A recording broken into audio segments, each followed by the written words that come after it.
Hello दोस्तों, जब investment की बात आती है तो कोई आपको सजेस्ट करता होगा कि पब्लिक प्रोविडेंट फंड में निवेश कर दो, या फिर कोई सजेस्ट करता होगा कि नेशनल पेंशन सिस्टम में इन्वेस्ट करो।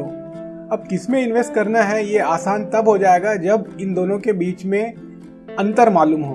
तो इस वीडियो में मैं पब्लिक प्रोविडेंट फंड और नेशनल पेंशन सिस्टम, इन दोनों के बीच में 5 मुख्य अंतर है उसके बारे में बात करने वाला हूं। तो आगे बढ़ते हैं। तो सबसे पहला है कि एनपीएस का पर्पस क्या है और पीपीएफ का पर्पस क्या है। एनपीएस नेशनल पेंशन सिस्टम, जैसा कि नाम से ही पता चल रहा है कि यह रिटायरमेंट के लिए पेंशन स्कीम है। अब चूंकि ये रिटायरमेंट के लिए है, इसमें लॉक इन पीरियड जब तक आप रिटायर नहीं होते हैं तब तक का है। मतलब ऑन एन एवरेज हम देख सकते हैं कि 60 साल तक आपको एनपीएस में पैसा जमा करना होगा और 60 साल के बाद में फिर आपको पेंशन मिलना शुरू होगा। वहीं अगर पीपीएफ की बात करें तो पीपीएफ लॉन्ग टर्म के गोल के लिए सही है।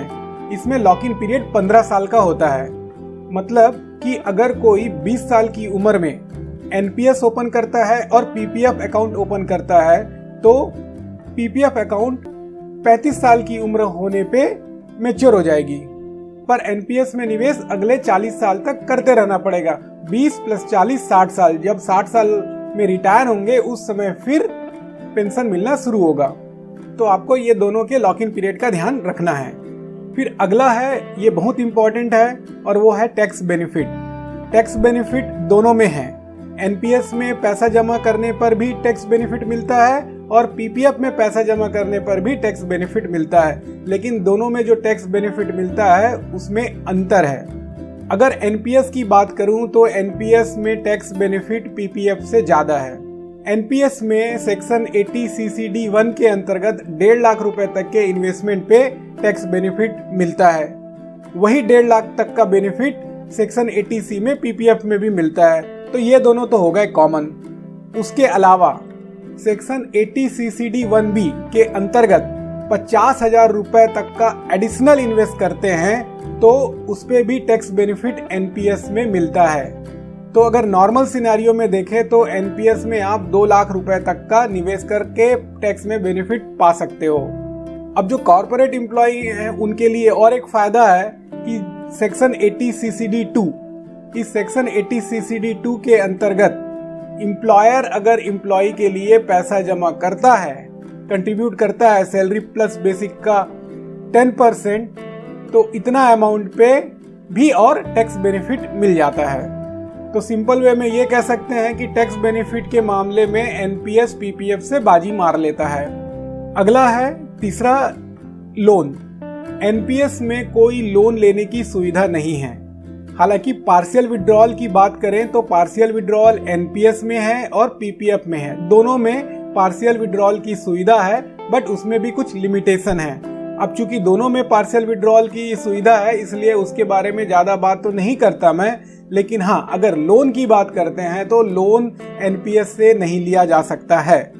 पीपीएफ में लोन ले सकते हैं, लेकिन उसमें भी एक कंडीशन है कि तीसरे फाइनेंशियल ईयर से 6वें फाइनेंशियल ईयर तक इसमें ही लोन ले सकते हैं। उसके बाद में लोन नहीं ले सकते, बट हाँ, उसके बाद में तो फिर पार्शियल विड्रॉल ही शुरू हो जाता है, तो पार्शियल विड्रॉल के तौर पे पैसे निकाला जा सकता है।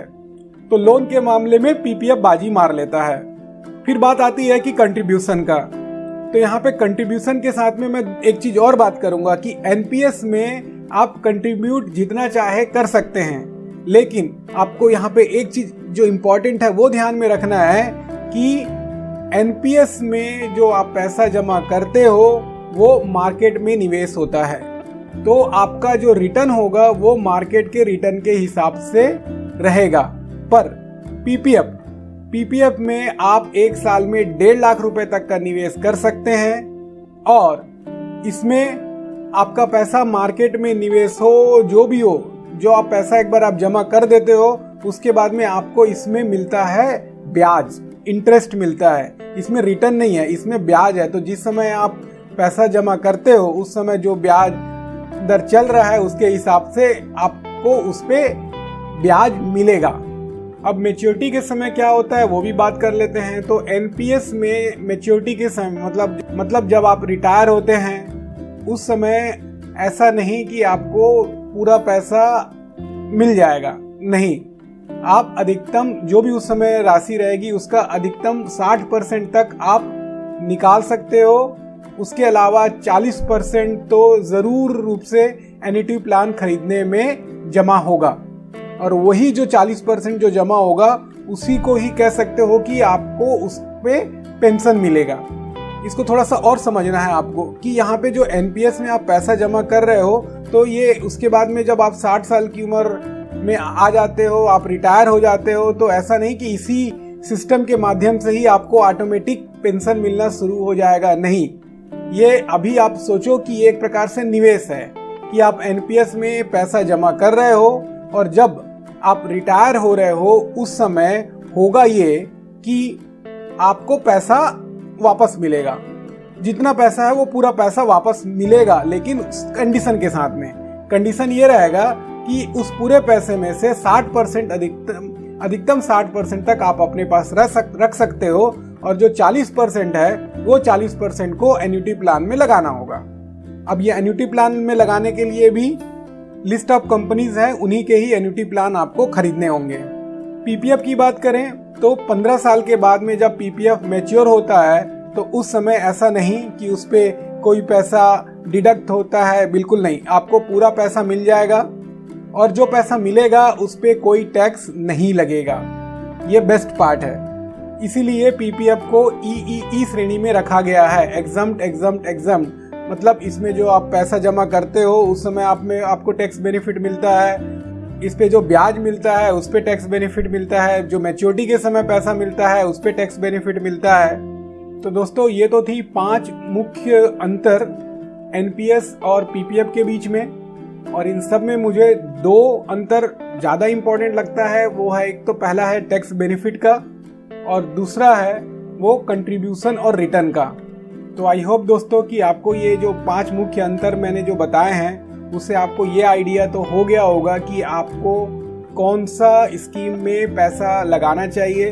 पर हाँ, इतना तो ज़रूरी है कि आपको अपना रिटायरमेंट का प्लानिंग अभी करना है, और एनपीएस में और पीपीएफ ये दोनों में तो मैं कहूँगा कि आपको पैसा ज़रूर रूप से डालना चाहिए। हाँ, किसमें कितना डालना है वो एक अलग क्वेश्चन है, उसको आप अपनी प्रायोरिटी के हिसाब से, अपने गोल के हिसाब से सेट कर सकते हो। पर हाँ, ये दोनों स्कीम आपके पास में ज़रूर होना चाहिए। दोस्तों, अगर आप म्यूचुअल फंड में इंटरेस्ट रखते हैं तो आप मेरे book prepare yourself with ABC of mutual funds या फिर उडमी में course the complete mutual fund course, इससे फ़ायदा उठा सकते हैं। बाकी इसी तरह के वीडियो के लिए, जैसे कि सरकारी स्कीम हो गई, या फिर म्यूचुअल फंड हो गया, या इंश्योरेंस हो गया, या फिर इन्वेस्टमेंट से रिलेटेड और भी दूसरे टॉपिक हो गए, उसके लिए आप मेरे चैनल को सब्सक्राइब कर सकते हैं। और अगर नोटिफिकेशन ऑन करेंगे तो जब भी मैं नया वीडियो अपलोड करूंगा आपके पास में नोटिफिकेशन के तौर पे उपलब्ध हो जाएंगे, और आप मेरे वीडियो से फ़ायदा उठा सकते हैं। अभी के लिए दोस्तों इतना ही, इंतज़ार करिए मेरे अगले वीडियो का। धन्यवाद।